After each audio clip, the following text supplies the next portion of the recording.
Well, good evening, everybody, and welcome to the Demonland podcast. My name is Andy, and in a moment, we'll be joined by former Melbourne Football Club player and Best and Fairest winner, Aaron Davey. My regular co-host, Great Viney, will be joining me to interview Aaron, and later in the show, we'll be joined by Demonland tech guru, Nasher, to talk the Port Adelaide game and much more. But without further ado, here's The Flash. Did well, spotted Crawford, Mitchell, now Bateman. Right from behind, well done by Davey. He chases like a librarian. You don't hear him coming. Swung across. Warnock, Gill, Davey, 70 metres out from goal. Best first kick should have gone inside their attacking 50. Takes the man on, steps around O'Brien. Robertson headed back to the square. Davey runs to the 50, sells a dummy, bit of magic. This will bring the roof down and it's not the dome. Our guest tonight was a favourite among fans over many years with his silky skills, and it's no stretch to say that he helped revolutionise the way the game is played with his manic forward defensive pressure, something which is taken for granted in the modern game. He played 178 games in the red and blue and booted 174 goals, winning the club's Best and Fairest in 2009. Thanks for joining us on the Demonland podcast, Aaron Davey. Thanks, guys. Aaron, you were unable to attend the 2003 draft camp for family reasons and were overlooked as a result. Under different circumstances, might you have ended up at a club other than the Demons? Yeah, I'm not too sure. I was invited to a screening out at MSAC, but yeah, I wasn't invited to the actual national draft camp. But it was just sort of one of those ones where I don't think I tested too well in the endurance compartment. But and then I did a bit of a pre-season with North Melbourne and got asked by the Demons and Craig Cameron and Danners, but sort of refused because I played at Port Melbourne. But things happen for a reason, and Melbourne picked me in the rookie draft. Melbourne taking you in the rookie draft meant that you weren't able to be selected, obviously, for the seniors. Is it true that some members of the Melbourne coterie passed the hat around and came up with the $10,000 needed to promote you to the seniors so you could get a game? Yeah, there's some truth behind that. So I think at that stage I was obviously rookied as pretty well documented, and the chances of getting a senior game being a rookie was not overly high, and it obviously had to fall into a bit of luck, whether it was a long-term injury and then they'd elevate someone. And I was very fortunate enough to have a group of supporters, the coterie group, that were able to sort of pass a hat around and get some money. And I think from my understanding is I think Danners and the clubs might have put Nita on the veterans list, and it sort of opened up the spot, and supporters came through with a bit of money, and it gave me my opportunity, and I sort of took it with both hands. Aaron, you booted 28 goals in your first season. You won the AFL Players Association Award for the best first-year player, and you looked right at home out on the field. Did you always believe that you had the talent to make it at the top grade, or is that something that developed as you played more senior footy? I guess as a kid growing up, I had always had enormous confidence in my ability and in footy talent. But obviously that's one thing to have, and then I wanted to play AFL footy coming from Darwin, and which I've spoken a fair few times. I look back now, I'm a young Indigenous kid coming from Darwin to chase the dream and play AFL was probably unrealistic at the time. But I sort of pursued my AFL career by just going down and playing in Port Adelaide a few times in the SANFL under Steve Williams and Gary Treadray, and sort of gave me a bit of confidence. Played some senior footy there, and although I was overlooked a few times, and sort of asked the question if I did have what it took to make it, and then I was very fortunate enough to be given an opportunity from Port Melbourne, and I went down there, and to this day I sort of still pinch myself to ask myself the question, I guess. That was my best footy I played probably in my whole life, and the reward then was clearly getting rookied by Melbourne at the end of that year. Flash, you basically invented the concept of forward pressure as we know it today, running down opponents, fierce tackling, doing the 1%ers. Is that something that coaches encouraged you to do, or had that always been a part of your game? No, I think before I did get drafted, I was a bit of the old traditional small forward, always worried about attacking. And, I just wanted to make the most of my opportunity. I'm very close mates with Daniel Wells, and I went on a number of occasions and watched him the year before when he played for Kangaroos, and still remember him doing a couple of those tackles. And then just sort of seeing the effect it had on some of his teammates and obviously the crowd. And so I went into Melbourne and I started sitting down, I guess, with a great mentor of mine, and he obviously was my manager as well, Alex McDonald, and started working out some sort of plan and goals to how I could maintain staying in the side. And obviously speed was my biggest thing back then. I wouldn't just say that it is right now because I could barely run. But speed was obviously the biggest thing, and I thought I'd just change my mindset, and I wanted to try and cement my spot, and thought of something a lot more outside the circle as a small forward, and that was to use my pace and try and inspire my teammates through my rundown tackling and obviously my work rate, and it sort of went from there. And it is always a little bit good to hear that some of these current day players still acknowledge my contribution, I guess, back in the day, and my pressure that I did apply, and I look back now and I don't have any regrets on my whole 10-year career at the Demons. That forward pressure was one of the most exciting aspects of your game, aside from the freakish goals, obviously, and those chase downs were amazing. I'd certainly never seen anything like it, especially not in the frequency that you were doing it. For me, there was nothing more exciting than being at the G and you seemingly coming out of nowhere and taking down an opponent who had absolutely no idea that you were coming. Is that where you got the nickname Flash? Did you get that nickname at the Ds, or was that something that you were doing before coming over? No, it was from the Ds, so I still recall, I think it might have started sticking down at Sandringham in the pre-season throughout I think it might have been Ooze and a few of the boys, maybe Tigger, Johnson, and a few of the boys just started calling me that, and I guess the name sort of stuck then after that, and it was one of those ones where it stuck throughout my career, and it's amazing what a nickname like that can do now, sort of the impact it has in life even after footy. Some guys still call me it, but most people know me as that now. So, it is. It was just one of those things back in the day where I was very fortunate enough to have, a lot of amount of speed. And like I said, now you can ask yourself the question, it's probably not so flash now. Yeah, you played a lot of your footy under the Reverend, the great Neil Danaher. What was he like as a coach, and how hard is it for you to see him battling through his current illness? Yeah, look, I'll forever be grateful and thankful for the opportunity that Dana's gave me, and also the belief he had in me. And, I still speak to a lot of young kids and people when I do share my story about my journey. And, it's all about things that you do learn. So obviously a great coach, but also was a good mentor as well for someone like myself.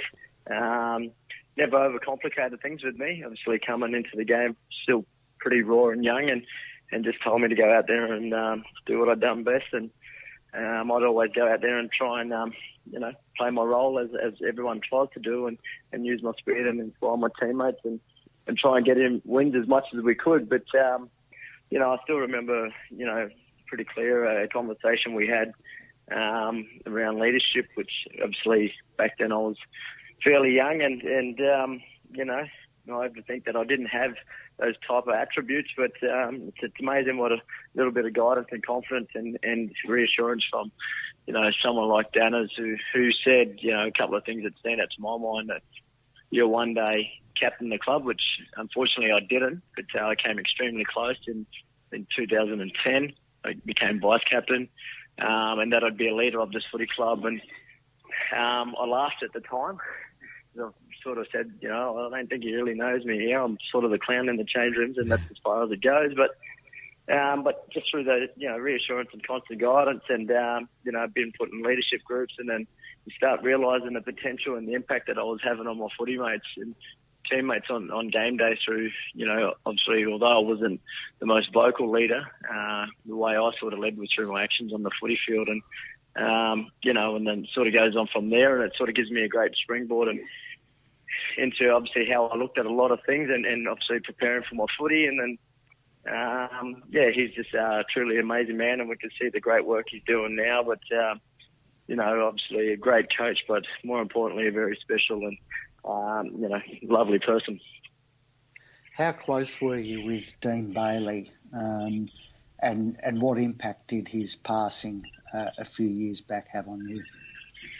Yeah, well, then obviously that ties into then Bales coming in. Had a great relationship with Bales, extremely close relationship as well. And I was very fortunate enough to be coached by two great coaches and mentors, and him and Danners. As I said, Danners sort of kept my game pretty simple and gave me all the right sort of guidance and stuff to allow me to become good and never overcomplicate things. But as you sort of get a bit older and a little bit more wiser and the game does evolve and change, Bales come in with a really good teaching, way of the game, and I learnt so much, which I will say that I reckon it sort of gave me a bit of an ambition to want to sort of explore coaching, which I'm coaching now up in Cairns, and you just learn a lot more about, obviously coaching and stuff like that, but, the best thing's about just working and managing with people and trying to get the best out of them. So his passing was extremely sad, and obviously, it was a massive shock, and such a great man with a great heart that people could probably question it at times, but I reckon the club we were in pretty good hands there for a few years, and I think just all the sort of negative criticism that did sort of come towards the back end was unfair on all, but unfortunately, that's the industry that we were in, and but extremely sad, and that was it. Flash, I read one review of your career which mentions the arrival of Byron Pickett at the club, and it said that around this time you started to show a little bit more aggression on the field. Is that true? Did Byron put a bit of mongrel into your game? Obviously I was very lucky to play with some amazing people and players, and Choppy was one of them. And I've seen that sort of float around. I think, it wasn't more about the aggression. I think when you played footy with Byron Pickett, it allowed you to walk taller, and as everyone was sort of aware, obviously speed was my biggest thing, and opposition really took a lot of time and effort and how they sort of, try and affect the impact that I did have on game day. So I used to get a few niggles and some pesky defenders that were getting under my skin a bit. And I think just being young and not really exposed to that after the first year that I did have, I started getting a little bit more sucked in. And you sort of get a bit more confidence and try and stand up for yourself, which obviously that's not reflective of the type of person I was. It's just one of those things when you're out on the footy field. And obviously Byron was there to be sort of my protector, him and Nita, which, it's not every day you get two guys like that, so that you can run around with. But, I think it'd be unfair to say it was because Byron was there, because Byron has obviously had the biggest heart. And I think it's just due to my part of my development as a young footy player, dealing with tension and being tagged as well. Yep. You finished third in the best and fairest in just your second season, and then you went on to take out the Bluey itself a few years later. That must be a source of immense pride for you, the best and fairest win. Yeah, obviously that's probably been the pinnacle of my AFL footy career, was to be given the 2009 AFL Melbourne Demons, Keith Louis Truscott Award, which I sort of sit down now and have a bit of a chat to my sons about it and the importance and how special it is, obviously to myself, and it does allow me to sort of get back and and sort of reflect on how far I had come, not only as a footballer but as a person as well. And I do hold that with great pride. And when I do speak to a lot of young kids, it's not every day you get to be the only Indigenous best and fairest winner at the oldest AFL club. That's something that I'll hold, extremely close to my heart and very grateful of. And again, I wouldn't have been able to achieve that if it wasn't for the great guys I did have around. And one of them was also he's a legend of the club, but James McDonald, Jimmy, and guys like that, Matty Whelan. That award wouldn't have been possible without great people like that and all my teammates. Aaron, in 2006, you were nominated 3 times for Goal of the Year. In fact, just last week on this podcast, we were talking about one of them when you were hard up on the boundary line in the wet at the G. You kicked a swag of them over your career. Do you have a favourite one that you kicked?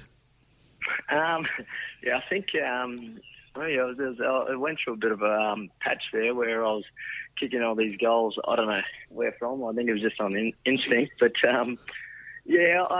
my sons sit down and they watch it all the time on YouTube, and then they sort of ask me questions. And, I guess, I was lucky enough to kick a few, but I'd have to nearly say the Fremantle Docker one, and I think the one where we came back, 50-plus points at half-time, and I guess the whole specialness around that game as well, and the circumstances and that win to be a part of that, and obviously some really great things came out of that day. But I do sit down and watch it a few times and then ask myself the question as to actually what was I doing at the start, because I think I nearly ran myself into trouble. So it wasn't for the guy on the mark to fall over. I reckon I probably would have ran myself into strife. But unfortunately, I got myself out of it, and I was very fortunate enough to sell a bit of candy and then kick a goal. You spent a lot more time playing in the middle and across half-back under Dean Bailey. Where was your favourite position to play and why? Well, I guess as my game started growing and my endurance and fitness started picking up, and then I started realising my, potential as a footballer.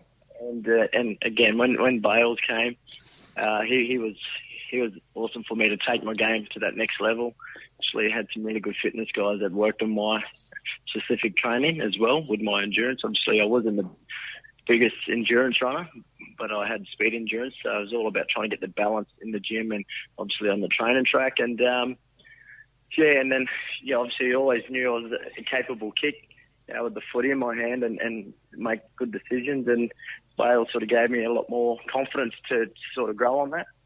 And I know there was a few clubs I've sort of seen, and there was a rule, there was a rule at our club that had to give me the ball. So like I said, 2009 was a big thanks to all my teammates for giving me the footy, and I'm sure Jared Rivers will take a bit of credit as well, because I could have sworn he would have given me about, a good 60% of my possessions down in the back half for the handball received. So, Bales was awesome for my confidence in the game, and obviously, like I said before, Matty Whelan and James McDonald, and it's just one of those things where you sort of start growing, and I probably was one of those ones as well that I pride myself on my disposals, where I'd go for the kicks that people wouldn't try and attempt at certain points of the game, and I was very fortunate enough that most of those came off at the right time.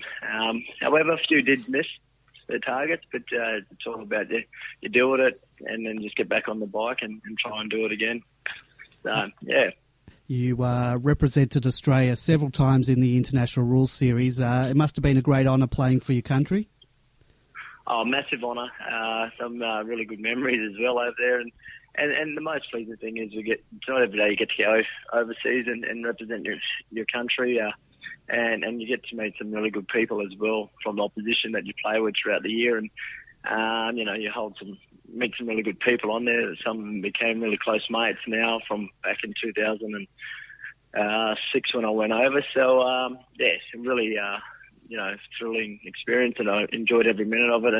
And it was fantastic to go over there and really embrace the special culture in the Irish people. And I really loved my time over there, and very lovely people, I will say. Aaron, you played in a successful side earlier in your career with regular finals appearances. How hard was it in the latter years when the club really began to struggle towards the back end of your career? Yeah, look, obviously the first few years were pretty successful for us as a footy club. So, it's all about sort of, as well, you just got to make the most of the opportunities. And sometimes you just walk in and footy, they do you some really good cards and at certain points where clubs are at. And I came in the first 3 years and we played finals footy. And then obviously you sort of think, oh, how good this playing finals footy, but it's amazing how the game can sort of just change within, the space of 6 months. And then, we're still yet to play finals footy since 2006 when we lost to Fremantle in Perth. And the boys are going really, really well, which is pleasing to see. So hopefully, we break that drought this year. And but in saying the last 6 years of my career, obviously when you're at the bottom of our game, which we were for a fair few years there, you really learn a lot about yourself as a footy club, footy side, and more importantly, as an individual. And I think all those three things were they hold people in great stead. And I know I can only speak personally from my point of view is I learned a lot about myself as a player, but more importantly as a person. Obviously, a lot of things don't go your way in life, and we all do know that. And you get thrown curveballs and injuries and whatnot. And for myself to just sort of stick it out and sort of get towards the back end of my career as well, it was sort of a challenging at time with different personnel that was sort of coming in and out in the football staff. So, but yeah, it was just one of those things where, the only way you learn in life is by failure. And obviously those last 6 years, we weren't doing too great on the footy oval, but I will say we stuck together pretty tightly as a really close group as well. A lot of resources are put into Indigenous players these days, making sure they have the right support behind them. Did you have a mentor at the D's, someone like you mentioned, Matty Whelan, to take you under his wing? Yeah, look, Matty Whelan, one of my best mates. And one of the best things Melbourne Football Club sort of gave me was having him when I first came into the system, both being Darwin boys. Although our families were close and knew each other, me and Wills were sort of, a few years apart. But he took me under his wing and was a massive influence on my career, especially early days. Sort of to eliminate a bit of homesickness, and you've got that big brother there that's always there and, picking me up, dropping me off. And he'd done that, for the first 2 years, which I'm extremely grateful for. And, had Wheels, and then obviously Choppy came, and then obviously through unfortunate circumstances, Shannon Motlop came through to the club as well. So there was a good group of us and a few senior players for me to sort of knock around with. And but yeah, it's had some really good role models there. And as I did mention, but there's also Nita, and it's not every day you go and you play footy with James McDonald and Adam Uze, David Neitz, Greenie and Robbo, all these legends, Brucey. I won't leave them all out, but I think I've been pretty blessed. I look back now on my career, the 10 years I played, the names that I have played with, I just think I was extremely lucky to think that I played with, my personal opinion, probably some of the best players and, in the club's history. Following on from that question, Aaron, did you act as a mentor in your later years to some of the younger Indigenous players coming through?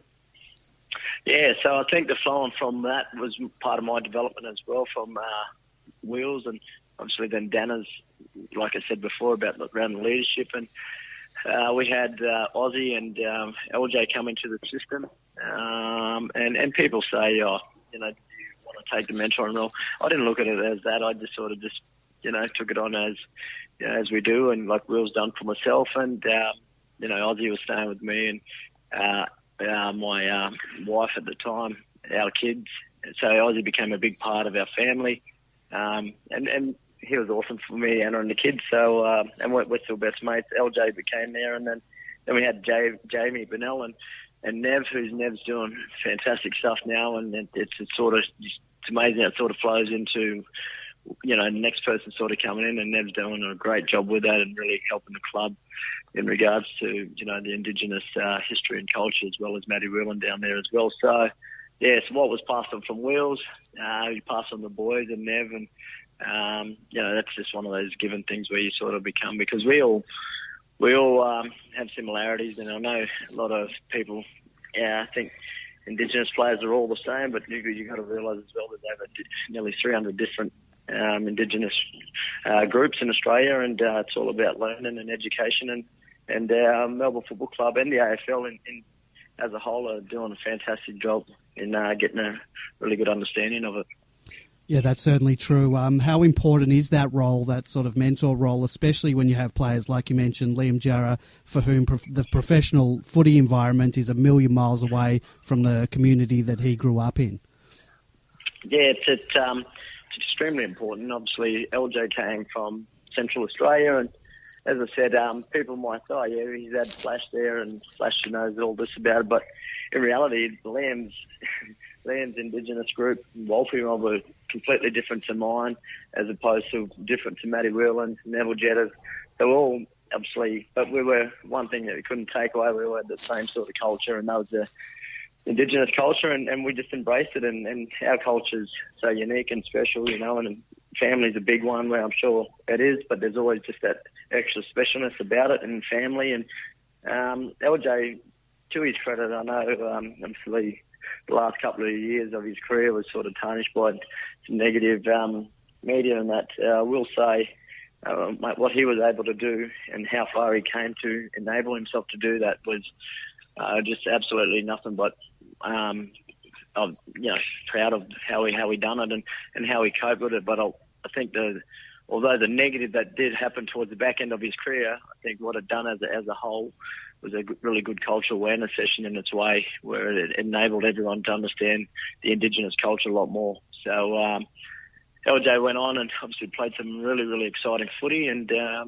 he brought a lot of people through the gates. But more importantly, the boys, when I see them go up to Alice Springs now, the Demon boys, and they all get around him, and he calls them their brother. That's the most special thing, and that's the special thing that footy, our great game, brings, is people from all over Australia, all over the world now, who become really close mates.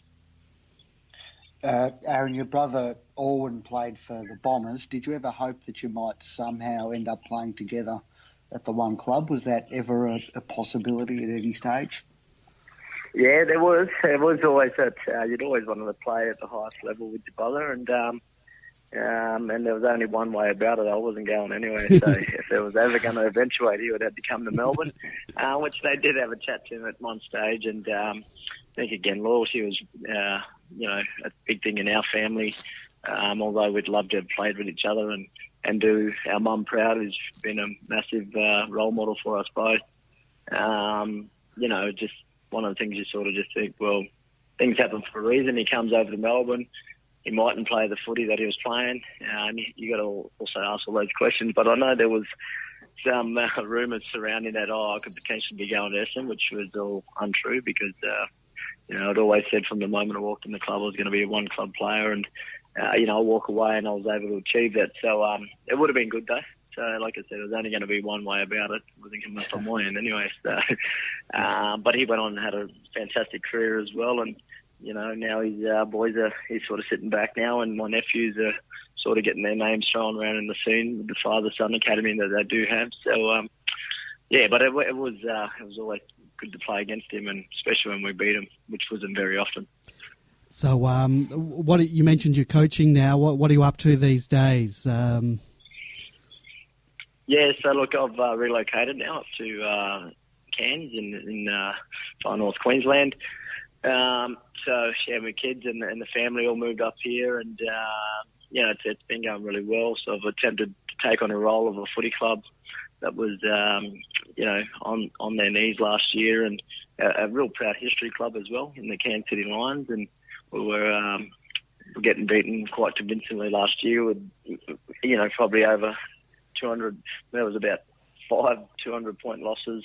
Wow. And so we lost a heap amount of players and stuff. So I was approached to take him throughout the year, and sort of was weighing up my options. And then I made the move up in November to be closer to my kids, and took on the challenge. And we hadn't won in 2 years, and although we still had a couple of 100-point defeats this year, the margins decreased massively, and we're able to win 2 games. So if any, I feel like I'm selling myself here, but if there's any Demon supporters that are willing to come up and want to have a kick in beautiful Cairns and help me out and, return the favour, I'd be more than happy to get them up here and they can live the life, because the weather here at the moment is absolutely beautiful. Yeah, it's about 24 degrees, and I can show it's probably 15 degrees, a lot warmer than what it currently is now in Melbourne. Yeah, it's crazy. But it's good, mate. It's good, and that's all about. And the best thing about it is, having myself been able to play at the highest level and coming up to a league that's still in a football rugby state. There's clashes, but it's one of the most passionate things I love is giving back to grassroots footy, in which I'm working at AFL Cairns now, as well as a football development manager role and overseeing the women's competition as the league coordinator. So, things are going well. And are you still a passionate D's fan? One-eyed D's fan. So, it's actually the best and first one and a life member. They're the two things I hold really close to my heart. And it's always good to watch the D's. And, hopefully, I know me and Matty Whelan had a bit of a joke about it a couple of weeks ago when they were winning a fair few games. We might have to start booking. I might have to start booking some tickets here in September. Yeah. So I think we might have jinxed us there, because then we lost to Collingwood. But I better make sure they give us life members free tickets to the grand final too. I like your confidence. Wishful thinking. Yeah. One last one for you, Flash, and we're very appreciative of your time. You can see from your social media accounts that there are a number of Davey juniors running around. How many kids have you got, and when can we expect them to be drafted to the MFC under either the father-son or the father-daughter rule? Yeah, obviously, we got a few kids myself, so I know Mum wanted some grandchildren way back, and with the five of us, she didn't expect to get 21 of them. So I've got five. So my daughter, Athalia, who's growing, she's 16 this year, and she was always there the first few years, and then Michaela, who's going to be 14. I don't think Athalia has played a couple of games up here, but I don't think they have quite what it takes to sort of play the highest level.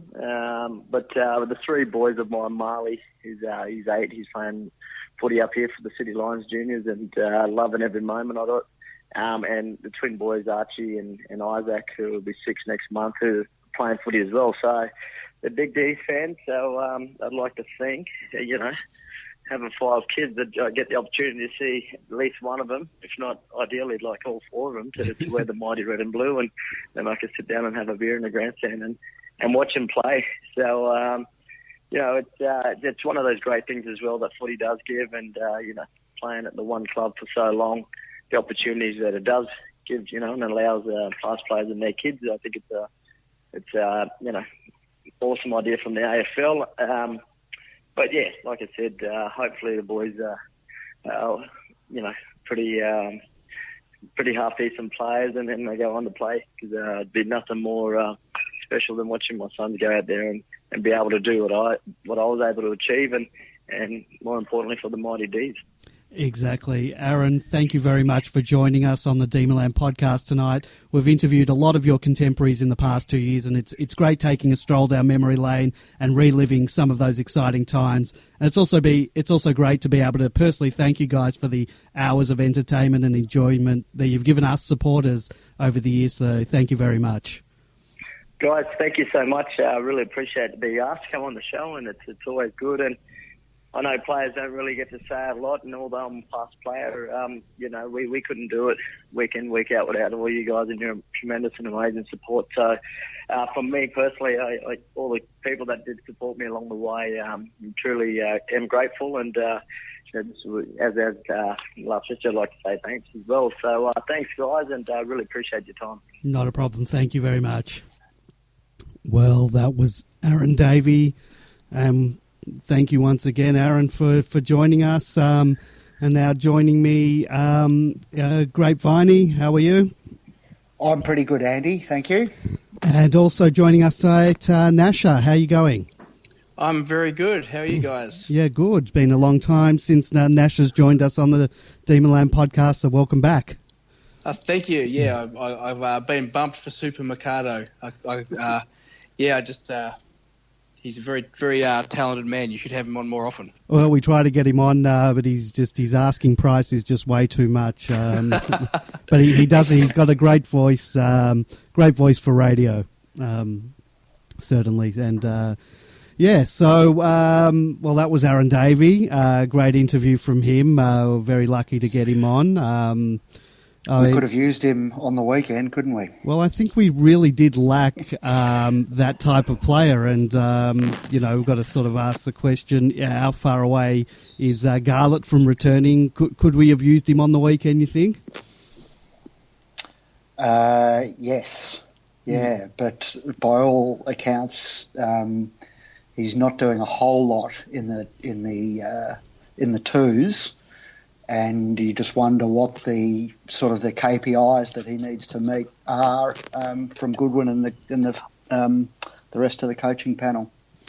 Yeah, I always thought with Jeffy that he's the type of guy that you just maybe got to throw him in, but obviously, early on in the year he wasn't performing, and from all reports, from what I hear at Casey, he's not the type of player that lights up a Casey game, though, is he? No, he's sort of a big game player. Nasher, what are your thoughts on Davey?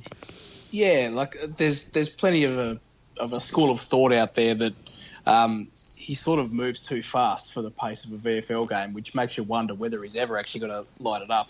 That said, I remember back a long time ago, I actually saw Flash on the topic of Aaron Davey. I actually saw him play a VFL game before he was drafted down in Tassie, back when we had a VFL team, and he did light that game up. He was all over the ground, and he was very dynamic, and you could sort of see the player he was going to become then. So, different player and a long time ago, but I have seen that type of player, I guess, the fast, dynamic sort light up that level of footy before. So, whether that's whether there's truth to that or whether it's just an excuse, I'm not really sure. But I definitely think he's definitely got something to add. I mean, he's a 50 goal or 40 goal a year forward when he's in form. So you'd think he'd want to be pressing his way into the side soon, though. Otherwise, we're not going to see the best from him, perhaps. Yeah, no, I definitely agree. How frustrating was Friday night? I mean, we were doing all the right things. We were sort of winning the contested ball. I think it was even towards the end of the game in the contested ball stakes. We were getting it into the inside 50, heaps of times. I mean, did we double their amount or nearly thereabouts? And we just couldn't score. It was just a throwback to the early season form, really, wasn't it? It was a lot like that first Geelong game, I thought, in that regard. 100%. Grapeviney, frustrating for you too to watch? Yes, the big C word comes to mind, and I'm conscious that I've got a lot of C words that can't be said on this podcast. On air after 9 p.m, but composure yes. Was what we were lacking. And as Nasher said, is very similar to the Geelong game. Everything right except the final score, basically. So what do you... we were bombing it in, basically, and it just sort of made it very hard. But it was also they were flooding back every time we tried to get in there. It was just chock-a-block. So it was sort of hard to sort of pinpoint anyone, but we were just bombing it in. Jesse Hogan seems to be a little bit down on form or confidence, not going for grabs, not going for the mark. Strange, isn't it? Because 2 weeks ago he was in all-Australian form and was doing absolutely everything, was, competing in lots of marking contests all day and every day, and then bang, it sort of disappears. And you wonder where and why and when it's going to come back. But you'd think or you'd hope that the coaches will have a word in his ear about not flying for those marks and sort of acting like a crummer, I think was the suggestion. So Yeah. Do you reckon there's a bit of confusion about his role? Because, he's a player who's been up and down and, all over the ground, or, at least the front half of the ground this year. Do you reckon that plays a role in losing marking confidence, or? Grapevining? Yeah, I'm not sure, because certainly the public feedback that we hear through Goodwin post-match, there's been plenty of occasions where he's praised Jesse and named him and specifically mentioned his sort of, contested marking work and ability to bring the ball to ground. So you wonder why, if that is one of his main tasks, you wonder why that would sort of suddenly disappear when he's been doing it so well throughout the season. So the flooding is an issue, but certainly the delivery inside 50 is also not up to par when we're under pressure. We've seen us, we've got no problem steamrolling the lower ranked sides. It's the higher ranked sides who are putting more pressure on where we don't have the composure to capitalise. I think I saw at half-time a stat with Jesse that he, I think, was the third highest kilometres run for the game at half-time, but he had very few possessions, so he wasn't just staying at home, he was going all around, he just couldn't get his hands on the ball. Petracca as well, someone else who's sort of down. I think we sort of glossed over it last week. There's been a thread about Petracca being in a rut, and there was an article, he was quoted today admitting that he's in a bit of a rut, and he's sort of putting now pressure on himself to dig himself out of there. But yeah, we really need to start getting more out of track. It's a funny one, isn't it? But he's only just played 50 games. We expect so much from such young players. And I guess when you have someone like Clayton Oliver, who just consistently produces at a very high level, and then you've got players who've got incredible potential, such as Petracca, you expect them to be delivering sort of in spades already. We saw the same thing with Jesse come in and dominate in his first year too, but not everyone can do it, and it's a lot of pressure to put on the one player. Yeah, but we've just sort of been waiting for this breakout game or breakout season, and it's just sort of not coming. And I'll just play devil's advocate here and say, that I don't know if that, he's only played 50 games, cuts the mustard. I'll have a look at sort of Bailey Fritsch, and he's played a handful of games, or more than a handful now, 2 handfuls and plus a few extra, and he's, I reckon he's been a fantastic pickup for us, getting possessions all over the ground, delivers beautifully.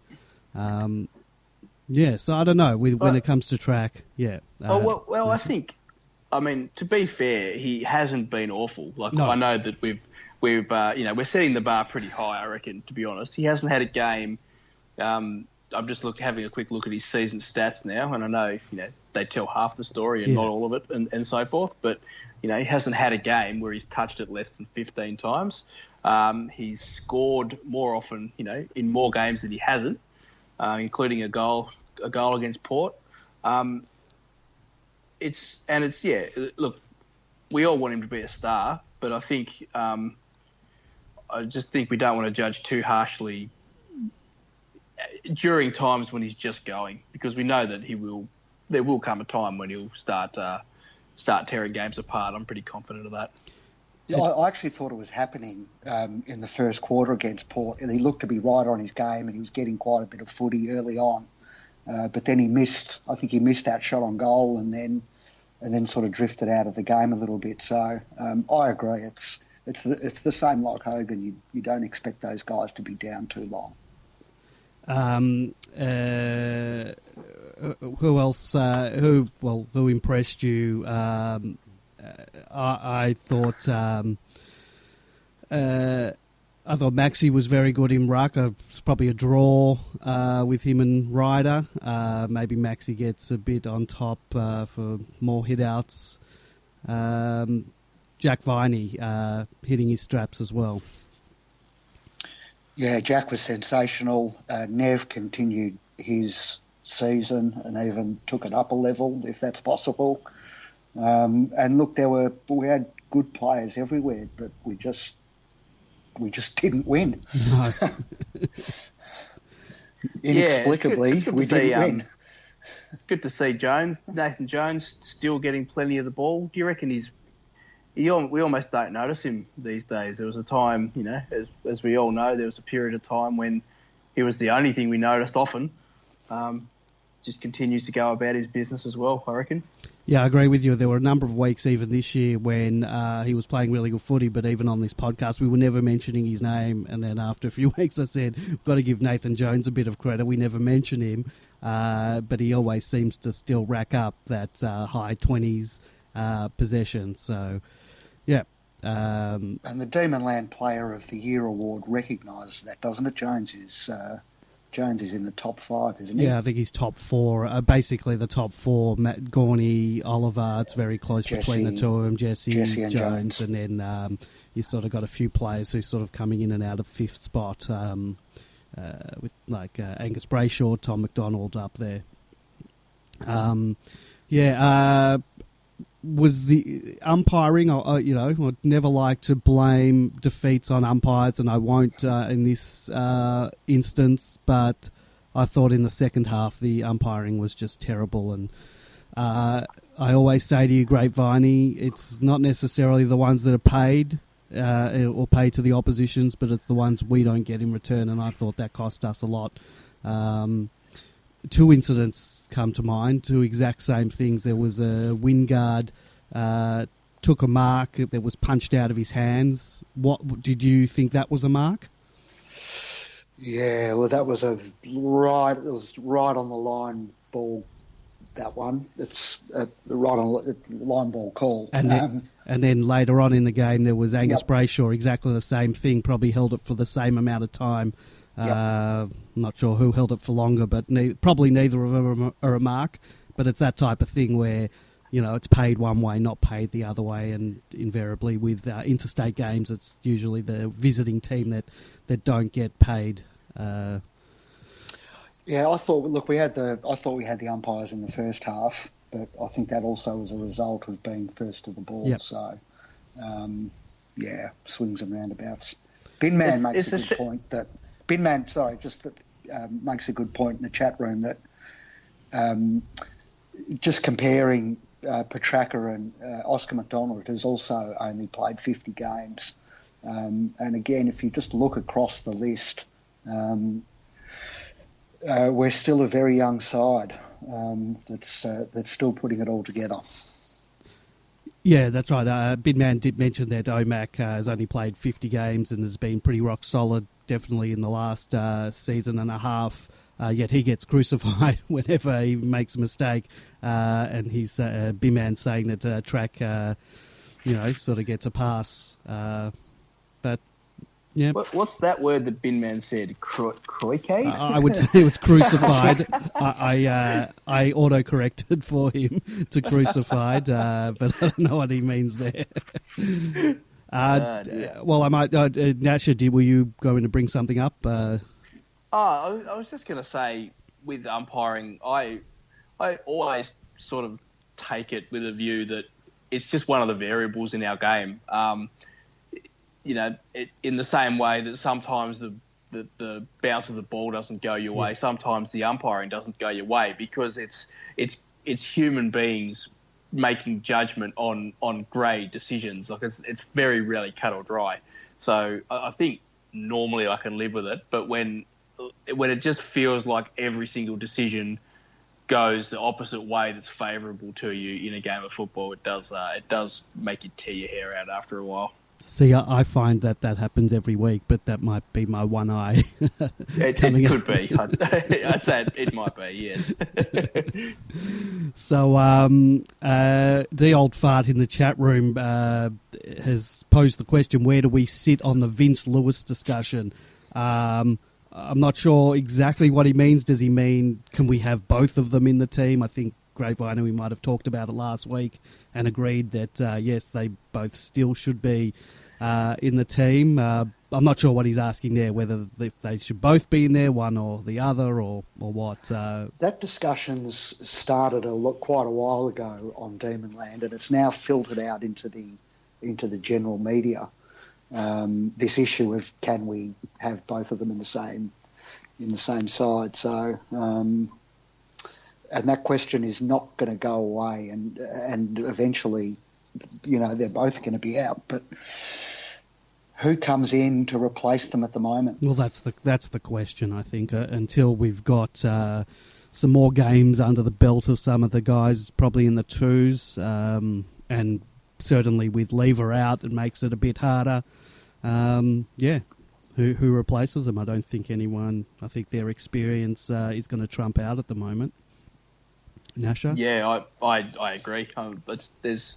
I'm all for those guys being phased out, but I'd need to see.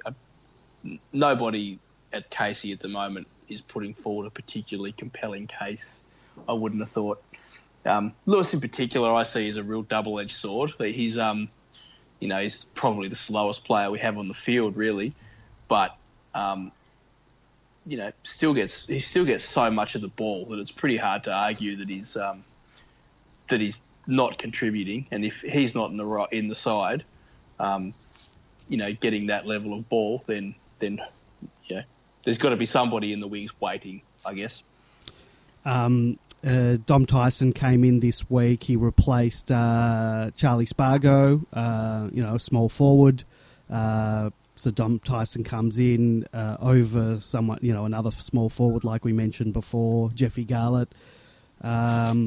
What do you think of his game, boys? I thought he butchered the ball a few times, and I'm not sure. Has he got rid of it yet, or is he still looking to give off that possession? There was one of those, I think it was in the first quarter, but he showed absolutely no awareness for someone who's an on-baller. And I know it's probably down to no one around him talking, but you got to be aware that people around you. He wasn't in that situation. I think it happened a bit later on as well. I don't know if that was the right decision to make if you're taking out a small forward when goals were very hard to come by for us. Yeah, well, I think the week prior we'd looked weak on the ball, which is the sort of player he is, but he just really doesn't. He just doesn't look much like a player at the moment. He looks woefully out of form to me. Yeah, it's a million miles away from the Dom Tyson we saw in his first season, who just looked like he was going to be a really, really good, really good player. He's down on confidence and form, and it's written all over his face, unfortunately, at the moment. Yep. All right, we'll talk later on about who comes in, who comes out. Anyone else we need mention? I think we've pretty much covered the main players, but I guess what we can discuss is can we save our season, boys? I'm a little bit worried. I'm going to say it right now. I think we might miss out on finals, and certainly the next 3 weeks are going to be extremely important because we play some lower down teams, but if we drop one of these 3 coming games, and let's take 1 week at a time, but if we drop one of these 3, it's going to be very hard in the back 6 games of the year. So I'd just like to open with saying our season is not on the rocks, so it doesn't really need saving. We're 8-5, yes. sixth on the ladder, and we do, as you point out, we've got a run of games that we should win. Next few weeks will tell a story. I guess all the weeks so far have told a story. But we've come up against a couple of good sides. We were disappointing against Collingwood. They were outstanding, and we were around the mark in the Port game. It's not like we were thrashed. So for me, we're thereabouts, and if we can come away from the next 3 game 11-5, I say we're still on track for a very good season. Yeah. Like at the beginning of the year, I said on this podcast that I thought we were good enough to beat. We could beat anyone and we could lose to anyone. I'll now change that thought. I think we've got over the fact that I think we can beat all the teams below us. I always thought, because of last year, we dropped all those games against lowly sides. I now think we can beat all those sides. We are better than that, lower half of the ladder. But now I'm sort of changing it. I'm not sure we can beat anyone. I think we've been worked out. And I would love to be proven wrong. But my confidence level, and it could be the MFCSS creeping back into me after I thought I'd left that behind. Everyone does those ladder predictors, yep, and they don't account for the fact that there's always upsets every week. Essendon went over to West Coast and comprehensively beat them over there. I wouldn't be surprised if we're the victim of such an upset in the next few weeks when we've got these so-called easier games. But can we upset? I won't be surprised if we knock off some very good teams in those final few weeks. And I actually think that injuries notwithstanding, I think we're going to finish the season really strongly. And the next few weeks is a chance to get back in our rhythm and back in step, and get the back line settled, hopefully, and then really sort of build into those into that sort of tough back end where I think we can knock off those teams. Well, that just sort of goes into that other thread that was there that, can we beat the best? So you think we can knock off some of the better teams because we've got a lot of them coming up, particularly we can knock any of them off, absolutely. In hostile environments. We're playing West Coast in West Coast. We're playing Sydney in Sydney this year, aren't we? And Geelong. No, the Sydney game is here. Oh, is the Sydney game here? Okay. Yep. It didn't help us last year when we played them. Played Geelong in Geelong. And then I think we've also got GWS here at the end of the year. But I've always said look, I don't like having to rely on other teams winning or losing. I want to be able to get in on our own merits because, if we're going to play finals footy, you've got to be able to beat anyone, particularly if you want to go deep into finals. So, yeah, I'd like to take a scalp going into the end of the year, but, my confidence is down. The other thing to remember is we've got a really healthy percentage at the moment. So hopefully we can maintain that over the next few weeks and then keep it going through to the back end because, as plenty of people have pointed out on the board, that can be worth an extra game at the end. Well, we certainly learned that lesson. We learned that lesson last year. Now, one of the other articles that I saw this week was us being one of the easiest teams to score against, and I think that means that we in terms of inside 50s, teams are scoring very easily against us with low amounts of inside 50s. Whereas we had so many inside 50s but couldn't score. That's a little bit of a worry as well. Maybe, but I mean, if you look at our for and against, we have the highest against score in the 8, but we have the highest for score in the whole league. So we've kicked we might be easy to score against, but we also score easily. I know that sounds sounds funny after the game we've just seen, But a lot of that percentage came from those games again. We had 6 in a row games against arguably teams that were in the bottom 6 of the competition. Going forward, we don't play many. We of them. also beat them pretty comprehensively. Yes. You don't get a percentage of 127. Without, I guess, scoring a lot of points. But, go on. Yeah, no. I'm just saying that we're not going to play Carlton again. The other thing to remember, though, when you're looking at those stats is the first month the defence was completely unsettled. Yep. Because they were all getting used to Lever. And then we've played the last 2 weeks without Lever again. So you're looking at effectively half the season where the back line hasn't been settled or is missing key personnel. So if you look at it in that context, that just sort of tempers it a bit, I think. I will just throw out now, I completely forgot to mention the phone numbers if you do want to join us for a chat tonight, 0390163666. That's 0390163666, or Skype us on Demonland 31. Would love to hear from you. I wish I could have the confidence that you guys have. I don't know if I'm being overly negative or you guys are being extremely positive. Probably I'm being very negative. George in the Outers posed an interesting question in relation to Cam Peterson playing down back at Casey. And what does that mean? So did Cam play down back last week at Casey? Yep. Well, that was obviously... I don't think he saw much of the ball because we handed out an absolute shellacking. It's probably the I think they was on the club's website. They had some comments from Rawlings in regards to that. In that, he said the AFL coaches asked him to play Pedersen down back just because we were lacking tools in the senior side, just so to see how he went there.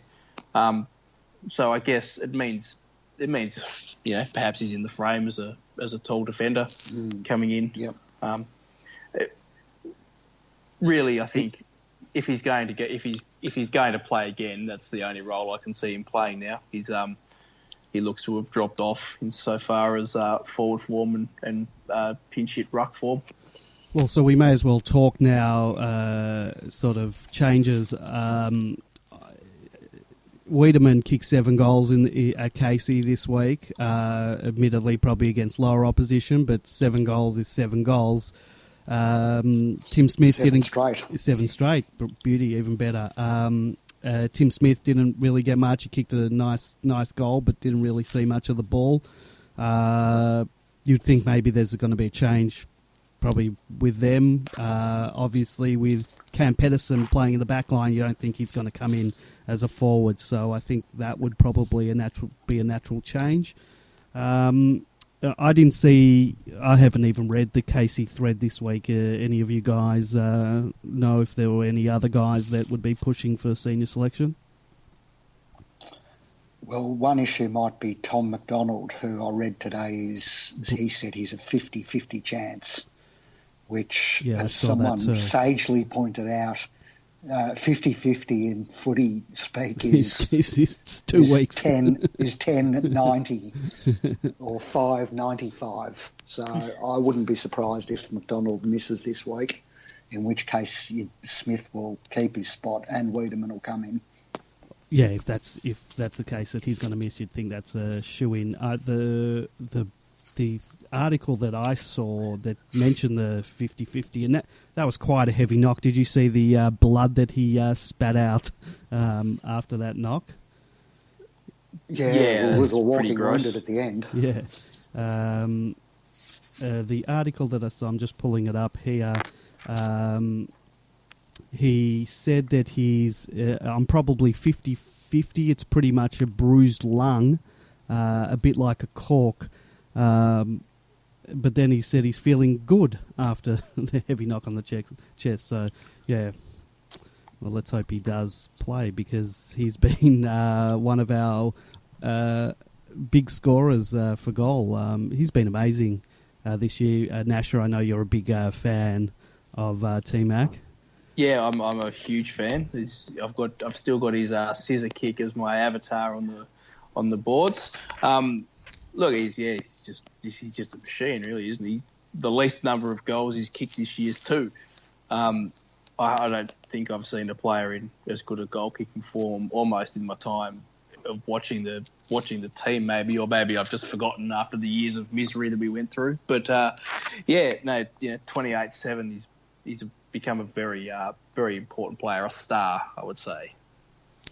Yeah, he definitely is. So, looking at the injury list, it's got Tim Smith, an eye injury as well. It says he's available, but this guy can't get a trick. Always seems to have one injury or another. I think that's just a function of playing like a human battering ram, really. I don't think he's called bull for no reason. So I guess any other changes you think need to happen this week? Possibly Tyson might go out. I have no idea. And then does one of Jeffy or Spartacus come in? And if so, who would they replace? I see some people are calling for Mitch Hannon to be dropped. But Mitch Hannon's still kicking goals, though, so, I think he kicked 2-3, didn't he? Yeah, he's still getting ball in front of goal and having scoring shots. So I don't know why you would drop. He doesn't get a heap of the ball, but 2 goals, 3 is still a good effort, I don't know. Would you drop Hannon? He's getting the ball. I don't think so. I see Hannon in a similar... He's probably, to me, in a way, a sort of poor man's Jake Melksham. Not huge ball winners, but very dangerous when they get the ball. And 2 goals, 3, obviously had opportunities to score. So, he's a forward, getting opportunities to score, stays in the side. That's the simple formula, I guess. It's a really hard week for selection because it was a disappointing game, but no one was really poor, really. It's other than maybe Dom for Garlett, that's a change I'd consider. But yeah, a lot of players. Would you go for good, Jeffy really or Spartacus? Say that again. Sorry. Would you go for Jeffy or Spargo? I thought at the time when Spartacus, I liked that. I didn't know who you were talking about for a minute there, so I was a bit confused. I thought Spartacus was ready to be dropped when he was dropped. Yeah. So I don't see by the sounds of it, he was good at Casey, but I don't think it does those young players good to be ping-ponged in and out of the side too much at this stage. I'd also consider Wiedemann. It's pretty hard to overlook 7 goals. Yeah. Oh, well, look, I'd like to give Jeffy a go because I'd like to see, particularly we've got a run of a couple of games where you probably can give him a go. I'd like to give him a go and see what he can do and sort of prove himself in the seniors. And if that fails, then obviously it's back to Casey for him. Because I'd like to see Jeffy on his game and got to probably get him into the seniors. Have a look. There was a number of times last year as well when Garlett was down on form and there was calls for him to be dropped and he wasn't dropped and then suddenly he lit the game up. So I think as long as he's not in the side, there's a chance you're missing out on him just randomly taking off. But I guess it's really hard to judge from the outside whether he's actually putting in the required effort and all that sort of stuff. You just kind of hope that he is. Yep. Yeah. I'd like to. This is what I want to say. You mentioned Melksham before, and we're talking about the umpires, and we'll just quickly go back to that decision. Do you think that can't possibly be a free kick against him? Do you know the one I'm talking about where he sort of used his body in a one-on-one contest and then was called for blocking? How is that blocking? That was a terrible decision. All right, I can't see how that was anything but a mistake. Yep. I can understand if there was another player, a Melbourne player, just behind the contest who took the ball and ran into goal, but there was no one else within Kui, so I don't know how they can possibly call that blocking. I just thought I had to, when you mentioned Melksham, that made my blood boil on the night. Guys, anything else that's caught your eye on Demonland this week? That's any pressing issues you need to bring up? Nope. Nasher, anything? Any housekeeping? not really. Any I've been trying to keep on top of it. I noticed that, we've still been discussing that Jordan Lewis is absolutely cooked, but we sort of went over that a bit already, didn't we? Yeah. People. Yeah. I mean, it sort of goes from week to week, because then he'll have a good game and that sort of dies down, and then he'll have one game where everyone in the team gets beaten, and there'll be one contest where he's chasing after one of the fastest guys in an opposition forward line, and of course he's not going to be able to keep up with them, but I think he still adds value to the team at the moment, so I'm not ready to get the knives out. Yeah, agree. Do you read anything into the stat that's about the crowds that we've been playing in front of this year? We are, I think, 7-0, I think, for games. Was it 7-0 for games with over 40,000, and then under 40,000? Yes, we won all the ones under 40,000, and have only won one over 40,000. No, that's just the correlation between the crowd and the crap teams that we thrashed. I think that's. Yeah, nobody goes to watch the Kilda play, so that's why. Yeah. So it's it's totally got to do with the lower teams not bringing the crowds out. All right. Well. Yep. Yeah. So I was hoping that was the case, because there's a lot of talk that we can't perform on the big stage, and